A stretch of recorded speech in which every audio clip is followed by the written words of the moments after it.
오스트리아의 세계적인 언어 철학자 비트게슈타인은 인간의 말이라고 하는 것은 신선한 커피 향을 조차도 제대로 묘사할 수 없다고 얘기를 합니다. 내가 지금 마시고 있는 커피 향을 말로 설명한다는 것 자체는 굉장히 지극히 어렵습니다. 그 사람도 함께 커피를 같이 마시고 있다면 별 차이 못 느끼겠습니다만, 상대방이 평생 커피를 마셔본 적이 없는 사람이라면 커피 맛을 설명한다는 것 자체가 더더욱 어려울 겁니다. 인간의 언어가 이처럼 단순한 것도 제대로 표현할 수 없다면 하나님의 장엄함을 어떻게 표현할 수 있겠습니까? 사실 우리 인생 가운데에서도 말로 표현하기 어려운 일들을 많이 경험하고 있지 않습니까? 하물며 인간의 언어로 하나님의 위대하심과 하나님 나라를 어떻게 설명할 수 있겠느냐 하는 겁니다. 고린도후서 12장에 보면 바울이 셋째 하늘에 이끌려 올라간 적이 있어요. 유대 사람들은 하늘을 샤마임이라고 부릅니다. 유대 사람들이 부르는 하늘 샤마임에는 세 가지 의미가 있습니다. 새가 날아다니고 구름이 떠있는 창공을 그들은 하늘이라고 불렀는데, 이 하늘이 첫째 하늘입니다. 별들이 떠있는 우주를 하늘이라고 불렀는데 이것이 둘째 하늘입니다. 그리고 하나님의 보좌가 계신 곳, 하나님이 계신 곳을 하늘이라고 불렀습니다. 이 하늘이 셋째 하늘입니다. 바울은 셋째 하늘 곧 천국으로 이끌림을 받은 겁니다. 그런데 그곳이 얼마나 신비한 곳이었는지, 자신이 몸 안에 있었는지 또 몸 밖에 있었는지를 분간할 수 없다고 고백합니다. 뿐만 아니라 거기서 이런저런 말을 들었는데 사람의 언어로는 가히 딱히 표현할 수 없었다고 고백합니다. 한마디로 천국의 모습을 설명할 수 있는 인간의 언어를 찾을 수 없었다는 것이죠. 왜 그렇습니까? 영적인 세계는 인간의 경험적인 세계를 초월해 있기 때문입니다. 그렇다면 영이신 하나님을 우리가 어떻게 알 수 있고 또 보이지 않는 천국의 세계를 우리가 어떻게 이해할 수 있겠습니까? 그래서 기독교 신학자들은 오랫동안 치열한 고심 끝에 두 가지 개념을 만들어냈습니다. 그게 바로 유추와 적응이라고 하는 말입니다. 유추를 주장하는 대표적인 신학자는 중세시대의 토마스 아퀴나스입니다. 쉽게 얘기하면 하나님이 세상을 창조하지 않으셨습니까? 여러분, 작품에는 작가의 정신이 반영이 되어 있는 것처럼 창조주와 피조물 사이에도 근본적인 유사성이 있다는 겁니다. 피조물의 세계는 그것을 지으신 하나님의 성품과 본질의 일면을 보여준다는 것이죠. 비근한 예를 들어보면 하나님이 세상을 창조하실 때 땅이 혼돈하고 공허하고 흑암이 깊음 위에 있었습니다. 하나님이 혼돈스러운 세상의 질서를 보유하셨어요. 공허한 곳을 피조물로 채우셨습니다. 또 빛을 만드셔서 흑암을 비추게 하셨습니다. 하나님의 창조로 인해서 세상은 질서와 조화롭게 운영되기 시작을 했던 거죠. 여러분, 사계절 한번 생각해 보세요. 봄, 여름, 가을, 겨울은요 아주 질서 있게 운영이 됩니다. 이런 것들로 하나님의 성품을 우리가 유추해서 추론해서 알게 된다는 것입니다. 피조물과 창조주가 같지는 않지만 이 피조물이 창조주의 성품의 일부를 반영하고 있다는 것이죠. 그래서 자연의 질서를 통해 우리는 하나님이 무질서한 하나님이 아니라 질서의 하나님이요 화평의 하나님이심을 알게 된다는 겁니다. 그리고 두 번째는 적응이라고 하는 말이 있는데, 이것을 주장하는 대표적인 학자는 잔 칼뱅입니다.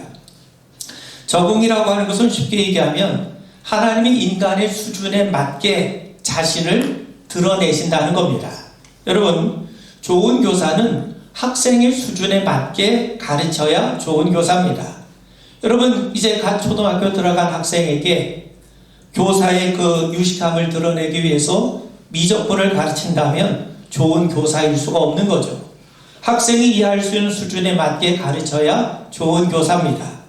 그래서 하나님께서 인간이 이해할 수 있는 방식으로 자신을 낮추셔서 우리 인간이 이해할 수 있는 방식으로 자신의 뜻을 우리에게 가르쳐 주세요. 대표적인 것이 바로 예수님의 비유입니다. 여러분, 예수님이 공생애를 시작하시면서 외치신 말씀이 있는데 그게 뭡니까? 회개하라 천국이 가까이 왔느니라. 회개란 돌이킨다는 말이죠. 하나님께로 인생의 방향을 돌이키라는 거예요. 왜 우리가 하나님께로 우리의 인생의 방향을 돌이켜야 됩니까? 하나님의 나라가 왔기 때문이죠. 그러므로 예수님이 전하신 복음의 핵심은 뭐냐? 바로 하나님 나라입니다. 그래서 예수님께서 우리에게 말씀하신 것이 무엇입니까? 너희는 먼저 그의 나라와 그의 의를 구하라. 이렇게 말씀하지 않으십니까? 그런데 예수님은 천국에 대해서, 하나님 나라에 대해서 천국은 이런 것이다, 하나님 나라는 이렇다, 이렇게 정의를 내려주신 적이 없어요. 항상 비유를 통해서 알려주셨을 뿐입니다.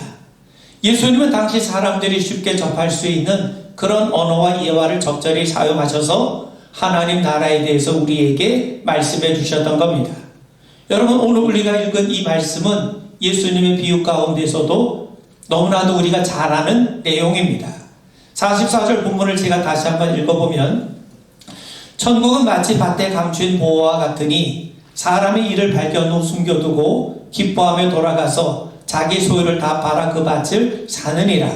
여러분, 어떤 사람이 밭에서 쟁기질 하다가 생각지도 않게 보화를 발견해요. 이런 일은 당시 팔레스타인 지역에서 실제로 종종 일어났던 일입니다.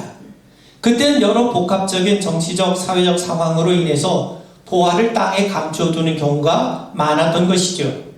특히 귀중한 것들을 땅에다 감춰둔 것은 고대 이스라엘 백성들의 일반적인 관습이기도 합니다. 여러분, 우리가 구약에 보면 아간이 여리고 전쟁에서 취득한 전리품 일부를 몰래 땅속에 숨겨두지 않았습니까? 그리고 예수님의 비유 가운데 달란트의 비유가 있죠. 한 달란트 받은 사람이 어떻겠습니까? 주인에게 받은 한 달란트를 땅속에 묻어두었다가 다시 주인에게 가져오지 않았습니까? 이처럼 고대 이스라엘 사람들에게는요, 귀중한 것, 보화를 땅속에 감춰두는 관습이 있었다는 겁니다. 이렇게 보화를 감춰둔 사람이 예를 들어서 전쟁으로 인해 죽거나 멀리 길을 떠났는데 돌아오지 않게 되면 그 땅은 임자 없는 땅이 되거나 아니면 친척 중에 한 사람이 물려받아 땅의 주인이 되기도 했습니다. 그래서 우연치 않게 밭을 갈다가 보화를 발견한 일이 심심치 않게 발생하게 되었던 거죠. 여러분, 오늘 비유에 나온 사람은요, 그 밭의 주인이 아닌 것은 분명합니다. 그가 주인이었다면 굳이 자기 소유를 팔아서 그 밭을 살 이유가 없었기 때문이죠. 어쩌면 그는 소장농이었는지도 모릅니다. 그렇다면 여기서 제기되는 의문이 하나 있는데, 이렇게 발견된 보화는 누가 차지해야 맞느냐 하는 겁니다. 여러분, 보화를 발견한 소작인이 그 보화를 가져야 되는지 아니면 원래 땅 임자인 그 밭의 주인이 가져야 맞는지, 여러분, 따지고 보면 둘 다 자기가 그 보화를 소유할 권리를 주장할 수가 있어요. 소작인이 발견하지 않았다면 그 보화는 계속 땅속에 감춰져 있었을 것이고, 그러니 자기 나름대로 권리를 주장할 수가 있죠. 반면 주인은요, 자기 밭에 있었던 보화니까 당연히 주인의 몫이라고 주장할 수 있을 겁니다.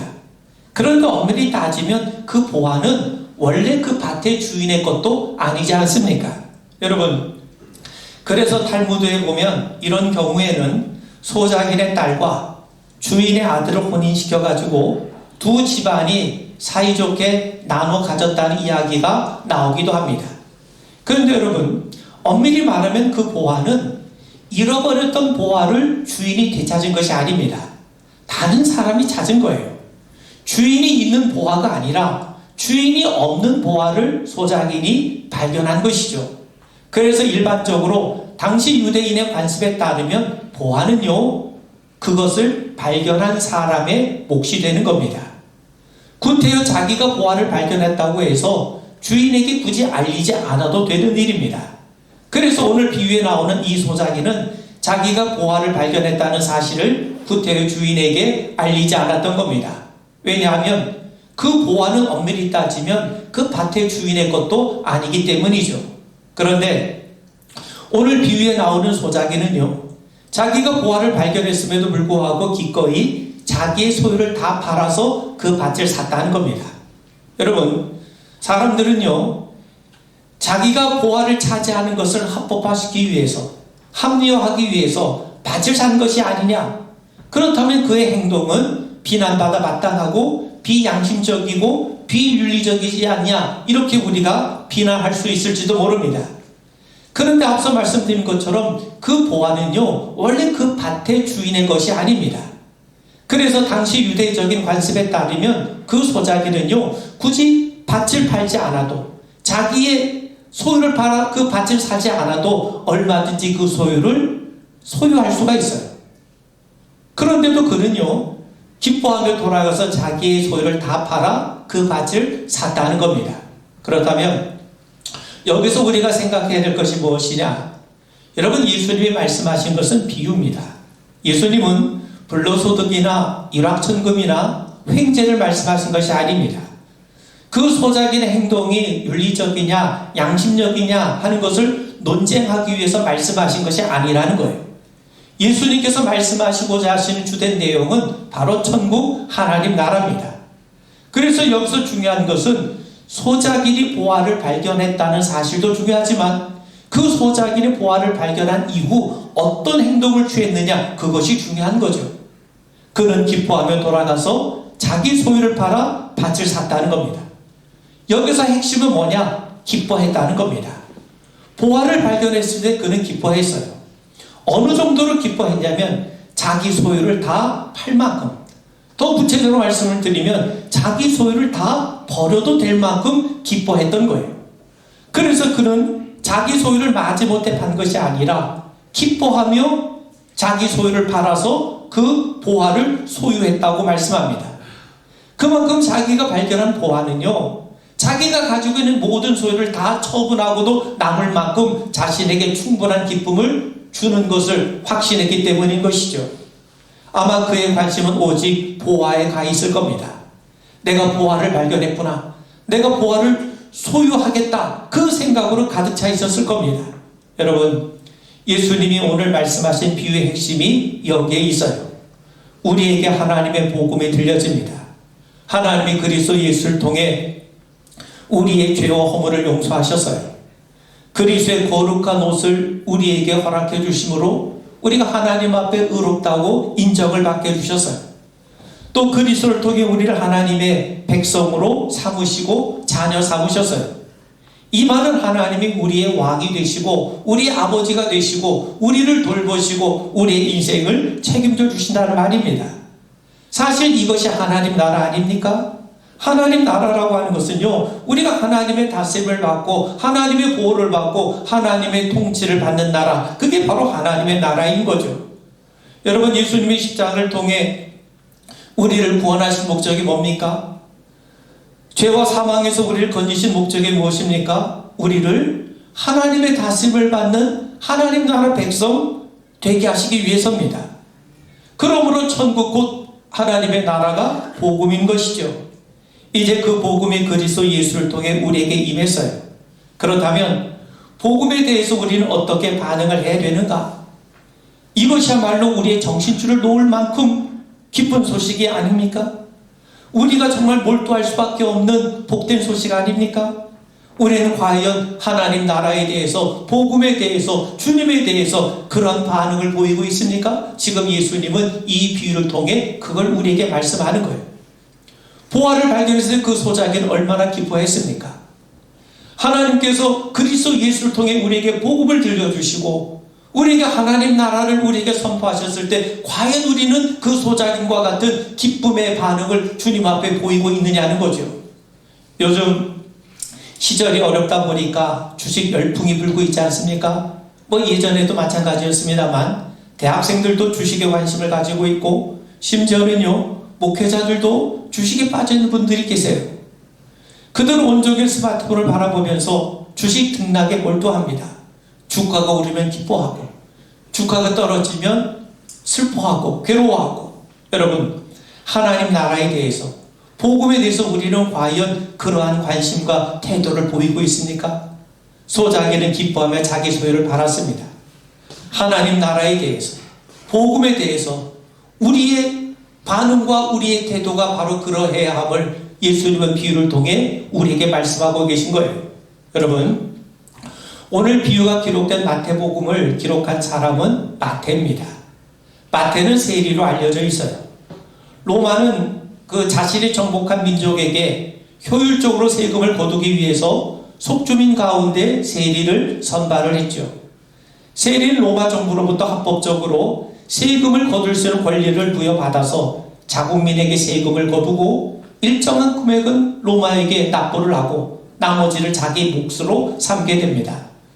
제도가 그러다 보니까 자국민에게 과도한 세금을 징수할수록 나머지를 자기 몫으로 챙기니까 더 많은 이익을 얻을 수 있게 되는 거죠. 그래서 당시 유대인들은 세리를 죄인 취급하고 아주 멸시하기에 이르렀습니다.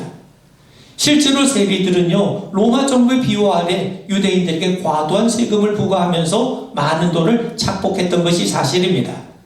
이런 이유 때문에 세리라고 하는 직업을 갖게 되면 회당에 출입할 수가 없어요. 회당에 발길을 들여놓을 수가 없는 겁니다. 뿐만 아니라 유대인들의 공식적인 회합이나 모임에도 참석할 수가 없습니다. 유대인이면서도 유대인으로 인정받지 못하죠. 마태가 바로 그러한 사람이었다는 겁니다. 여러분, 아무나 세리가 되는 게 아닙니다.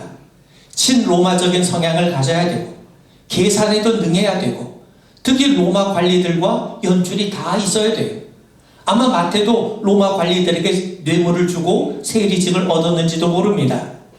마태가 세리였다는 것은 아마도 그가 돈을 좋아하거나 돈에 집착하는 사람이었을 겁니다. 여러분 생각해 보세요. 세리로 살아가기 위해서는요, 같은 동족으로부터 온갖 멸시와 수모를 감수해야 됩니다. 동족이면서도 죄인 취급을 감내하며 살아야 되는 거죠. 그런 멸시와 모욕을 치르면서까지 세리로 살아갈 이유가 있다면 오직 돈밖에 없어요.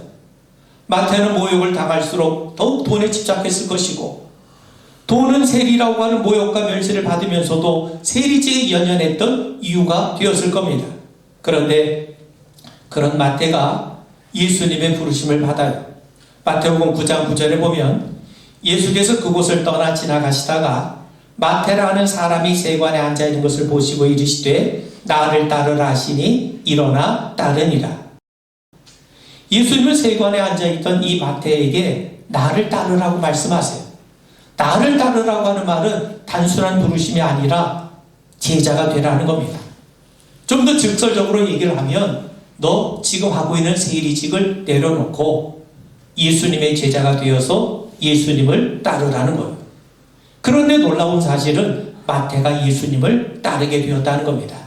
그렇다면 예수님과 마태 사이에 어떤 일이 일어난 것입니까? 여러분, 마태는 예수님의 부르심을 받은 직후에 예수님을 자기 집으로 초대를 해요. 그때 그 자리에는 많은 세리들과 죄인들이 예수님과 함께 식탁의 교제를 나누고 있었죠. 그런데 바리새인들이 이것을 트집을 잡고 문제를 삼습니다. 어떻게 예수가 세리 같은 죄인들과 더불어 함께 식탁의 교제를 나눌 수 있냐는 거죠. 당시 바리새인들의 전통에 따르면 세리와 같은 죄인과 함께 식사를 나누는 것은 정결법, 유대인의 율법에 어긋나는 행동이기 때문입니다. 그때 예수님께서 아주 유명한 말씀을 우리에게 들려주고 계시죠. 마태복음 9장 12절 13절에 보시면 예수께서 들으시고 이르시되 건강한 자에게는 의사가 쓸데없고 병든 자에게는 쓸데있느니라. 너희는 가서 내가 긍휼을 원하고 제사를 원하지 아니하노라 하신 뜻이 무엇인지 배우라. 나는 의인을 부르러 온 것이 아니요 죄인을 부르러 왔노라. 예수님은 자신을 의사, 치료자로 선언하세요. 달리 표현하면 지금 예수님과 함께 식탁의 교제를 누리고 있는 이 세리들, 마태를 비롯한 세리들, 죄인들은 정죄를 받고 멸시받아야 될 자들이 아니라는 거예요. 이들은 주님의 치료를 받고 주님의 은총과 구원을 받을 자들이라는 겁니다. 그래서 예수님은 이들을 심판하기 위해서가 아니라 이들을 치료하시기 위해서, 이들을 회복하시기 위해서, 이들을 구원하시기 위해서 오셨다고 말씀을 하신 거죠. 그리고 호세아 6장 6절의 말씀을 인용하시는데, 여러분, 이스라엘 백성들이 하나님 앞에 제사 받을 수 있었던 것은 그들이 하나님 앞에 제사를 잘 드렸기 때문이 아니고 그들이 율법을 잘 실천했기 때문이 아니라 오로지 하나님의 긍휼하심 때문이었어요. 하나님이 이스라엘 백성들에게 긍휼을 베푸셨기 때문에 그들이 하나님의 백성으로 구원받은 것 아닙니까? 지금 예수님께서는 그 호사의 말씀을 인용하시면서 지금 하나님이 마태와 같은 이 세리에게 긍휼을 베풀고 계시다는 것을 분명하게 보여주고 계신 거예요. 그렇다면 왜 마태가 예수님의 부르심에 따랐는지 그 실마리를 우리는 여기서 알 수 있게 됩니다. 예수님은 다른 유대인처럼 마태가 세리라고 해서 그를 정죄하거나 멸시하지 않으셨어요. 오히려 그분은 이 마태에게 긍휼을 베푸십니다. 여러분, 다른 복음서에는요, 마태가 세리라고 하지 아니하고 알페오의 아들 레위라고 표현합니다. 유독 마태복음만 마태가 세리라고 표현을 하고 있어요. 아마 마태는요, 레위 집안, 제사장 집안 출신의 사람이었을 겁니다. 그런데 세리가 됐어요. 하나님을 섬겨야 될 사람이 돈을 위해 세리라는 수모를 감내하며 지금까지 버텨오며 살아오고 있는 겁니다. 동족들이 자기를 멸시할 때마다 더욱 오기를 부렸을 겁니다. 그러면서도 마음 한편으로는 내가 제사장 집안 출신인데, 내가 레위 집안 사람인데, 그러면서 자신의 죄인됨에 대해서 괴로워했을 겁니다. 그런데 예수님과의 만남을 통해 그는 비로소 하나님이 나 같은 죄인까지도 긍휼히 여기시는구나, 그 하나님의 긍휼하심을 맛보게 되고 깨닫게 되었을 겁니다. 자신 같은 죄인이요 병든 자도 하나님의 긍휼하심을 통해 구원받을 수 있음을 알게 되었던 거죠.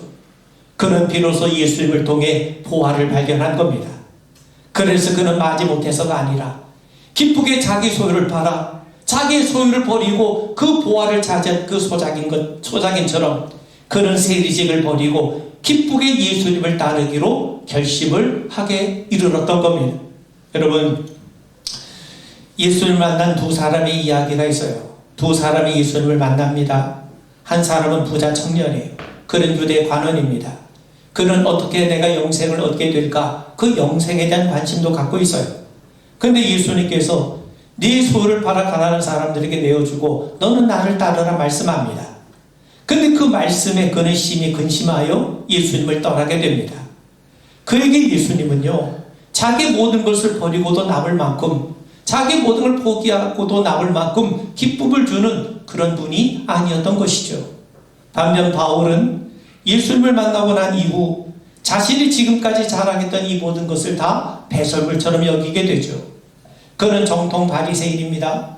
그는 아주 율법에 아주 굉장히 철저했던 사람이었습니다. 그런데 예수님을 알게 된 이후에는 할례나 율법을 지켜야 구원받을 수 있다고 하는 이 신념을 배설물처럼 여기게 됩니다. 앞서 말씀드린 것처럼 그는 성령에 의해서 셋째 하늘에 이끌려 천국을 본 사람 아닙니까? 그러다 보니 부활하신 예수님을 만나고 천국의 신령한 세계를 보고 나니까 그는 예수를 전하는 것보다, 복음을 전하는 것보다 더 귀한 일이 없음을 깨닫게 된 것이죠. 여러분, 바울은 참 복음을 전하면서 온갖 고난과 고초를 많이 겪었어요. 그럼에도 불구하고 그는 예수를 통해 얻어지는 기쁨, 앞으로 장차 누리게 될 천국의 기쁨은 자기가 지금 누리고 있는, 자기가 지금 당하고 있는 모든 고난을 상쇄하고도 남음이 있음을 고백하고 있습니다. 그래서 로마서 8장 18절에서 그는 뭐라고 우리에게 말씀합니까? 생각하건대 현재의 고난은 장차 우리에게 나타날 영광과 비교할 수 없도다. 장차 우리에게 나타날 영광이 뭡니까? 그게 바로 하나님 나라인 것이죠. 여러분, 금세기 위대한 신학자로 인정을 받는 폴 틸리라고 하는 분이 모든 사람에게는 궁극적인 관심의 대상이 있다고 말을 합니다. 이런 이유로 모든 사람은요, 종교적일 수밖에 없어요. 사람마다 자기가 가장 소중히 여기는 궁극적인 대상이 있습니다. 어떤 사람은 그것이 세상에서 성공일 수 있고, 또 어떤 사람에게는 물질일 수 있고 명예일 수 있어요.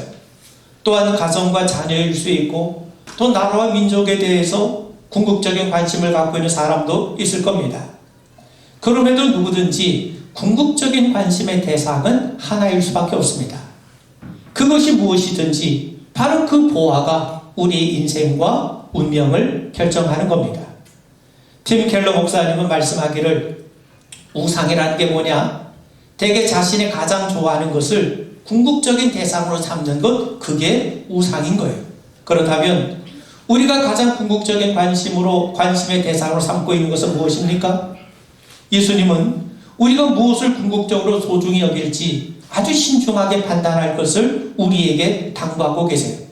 그래서 마태복음 6장 24절에 보면 한 사람이 두 주인을 섬기지 못할 것이니 혹 이를 미워하고 저를 사랑하거나 혹 이를 중히 여기고 저를 경히 여김이라. 너희가 하나님과 재물을 겸하여 섬기지 못하느니라 분명히 말씀합니다. 여러분, 제임스 스미스 목사님이 습관이 영성이다 하는 책에서 사람은 생각하는 존재라기보다는 사랑하는 존재라고 말을 합니다. 여러분, 우리의 삶은요, 사실 우리가 무엇을 생각하느냐 하는 것보다 무엇을 사랑하느냐에 따라 결정이 돼요.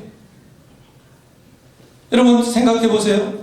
우리가 뭘 생각하는가, 그 생각에 따라 우리가 움직이는 것보다는 내가 좋아하고 내가 궁극적으로 사랑하는 것에 따라 나는 행동하게 되는 겁니다.